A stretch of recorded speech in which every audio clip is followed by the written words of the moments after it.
رسول اللہ صلی اللہ علیہ وسلم آخری نبی ہیں، آپ کے بعد کوئی نبی پیدا نہیں ہوگا۔ نبوت کا دروازہ بند ہے، لیکن نبوت کا کام جاری رہے گا، نبوت کا کام ختم نہیں ہوگا۔ اب نبوت کا کام کون کریں گے؟ علماء۔ ان العلماء ورثۃ الانبیاء۔ یہ حدیث مستقل بحث مانگتی ہے کہ اس پر آدمی لمبی 2 گھنٹے کی بات کرے، اس کا مطلب کیا ہے؟ ان العلماء ورثۃ الانبیاء، اس کا معنی کیا ہے؟ خیر، علماء نبی والا کام کریں گے۔ اللہ رب العزت کے پیغمبر نے ان العلماء ورثۃ الانبیاء فرمایا، ان العابدین ورثۃ الانبیاء نہیں فرمایا۔ اس کی وجہ یہ ہے، عمل کمالات نبوت میں سے نہیں ہے، علم کمالات نبوت میں سے۔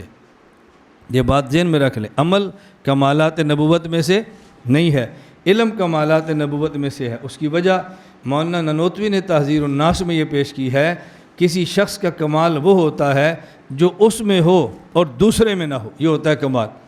اگر پیغمبر کا علم، پیغمبر کا کمال، نبی کا عمل ہوتا تو عمل میں تو بظاہر امتی نبی سے بڑھ جاتا ہے۔ نبی کا حج 1 ہے، امتی کے 60 ہیں، تو حج کرنا کمال نبوت کیسے ہوگا؟ نبی کی نمازیں 23 سال کی ہوں گی، زیادہ بھی کر لیں، اور امتی کی نمازیں 50 سال کی ہیں، تو نماز کمال نبوت کیسے ہوگا؟ پیغمبر کے جہاد میں 27 غزوے ہوں گے، امتی کی پوری زندگی جہاد میں مل جائے گی آپ کو، یہ کمال نبوت کیسے ہوا؟ تو کمال نبوت علم ہے، عمل نہیں ہے۔ یہ بات اچھی اصل تو اس کا تعلق تحذیر الناس سے ہے نا۔ آج ہم المحنت پڑھیں گے، پھر کی سفر میں آپ تحذیر الناس پڑھ لیں۔ تحذیر الناس پڑھنے سے آپ کو اندازہ ہوگا کیسی مضبوط اور علمی کتاب ہے۔ اور تحذیر الناس مولانا قاری طیب صاحب فرماتے ہیں کہ مجھے تب سمجھ آئی جب میں نے سبقن پڑھی ہے، مجھے مطالعے سے سمجھ نہیں آتی تھی۔ آپ جب پڑھیں گے پھر آپ کو اندازہ ہوگا کہ پیچیدہ کتنی ہے اور اس کے پڑھنے میں مزہ کتنا آتا ہے۔ میں اس پر اللہ کا جتنا شکر ادا کروں کم ہے کہ اکابر کے علوم بیان کرنا میرے لیے اتنے آسان ہیں جتنی آپ کے لیے سورۃ الفاتحہ پڑھنی آسان ہے۔ میں مذاق نہیں کر رہا ہوں، آپ کو اندازہ پڑھنے سے خود ہی ہو جائے گا۔ جو چیز بندے کے پاس ہو بتانی چاہیے تاکہ طلبہ اس کا استفادہ کر لیں۔ بندہ مر جائے اور آپ چھپاتے رہیں تو پھر فائدہ کیا ہوگا بعد میں بتانے کا؟ زندگی میں چیزیں بتا دینی چاہیے۔ حضرت ننوتوی کی پوری اس پر گفتگو ہے۔ علم کمال نبوت میں سے، عمل کمال نبوت میں سے نہیں ہے۔ اس لیے فرمایا ان العلماء ورثۃ الانبیاء، یہ علماء نبی کے وارث ہیں، اور انبیاء میں سے بعض انبیاء بعض سے افضل ہیں۔ تلک رسل فضلنا بعضهم علی بعض۔ حضور پاک کی نبوت کی زندگی جو دعوت کی ہے وہ 23 سال کی ہے، اور نوح علیہ السلام کی 950 سال کی ہے۔ بتاؤ 950 سال کی دعوت زیادہ ہے یا 23 سال کی زیادہ ہے؟ اور افضل کون ہے؟ تو اگر کمال نبوت دعوت ہوتی تو نوح علیہ السلام حضور سے افضل ہوتے نا۔ اس کا مطلب دعوت کمال نبوت نہیں ہے۔ کمال نبوت کیا ہے؟ علم۔ جس نبی میں علم زیادہ ہوگا وہ نبی دوسرے نبی سے افضل ہوگا، اور ہمارے حضور کون ہیں؟ اوتیت علم الاولین والآخرین، لہذا حضور تمام انبیاء سے افضل ہے۔ میں خیر عرض اس لیے میں نے کہا آپ کو اندازہ ہو گیا، اگر ان العلماء پر گفتگو کی جائے تو کتنا وقت چاہیے، آپ کو تھوڑا سا اندازہ ہوا نا۔ میں اس لیے عرض کر رہا ہوں کہ علماء انبیاء کے وارث ہیں۔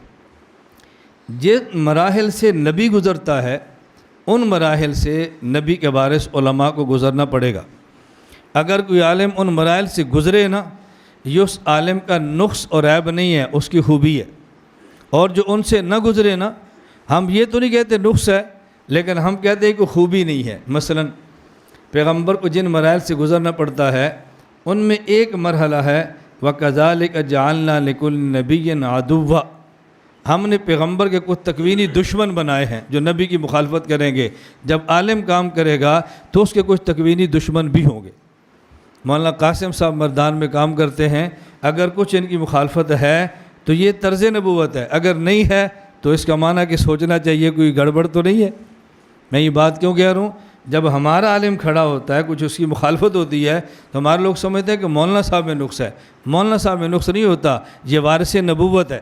اس مرحلے سے نبی گزرا ہے تو اس مرحلے سے وارث نے بھی گزرنا ہے۔ اس میں حرج کی بات کون سی ہوتی ہے؟ اس لیے کسی عالم پر الزام لگے نا تو گھبرانا نہیں چاہیے، اور یہ بات یاد رکھنا جو جتنا زیادہ کام کرے گا اس پر الزامات اتنے بھی زیادہ لگے گے۔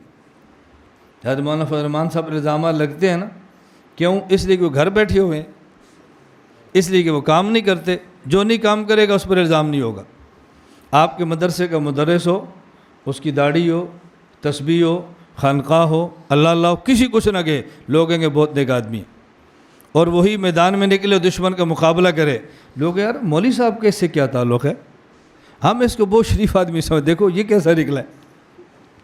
میں صرف یہ کہہ رہا تھا کہ پیغمبر کے وارث علماء ہیں، جن مراحل سے نبی گزرتا ہے ان مراحل سے پیغمبر کا وارث بھی گزرتا ہے۔ نبی کا ایک مرحلہ یہ تھا جس سے نبی گزرتا، الزامات لگتے تھے۔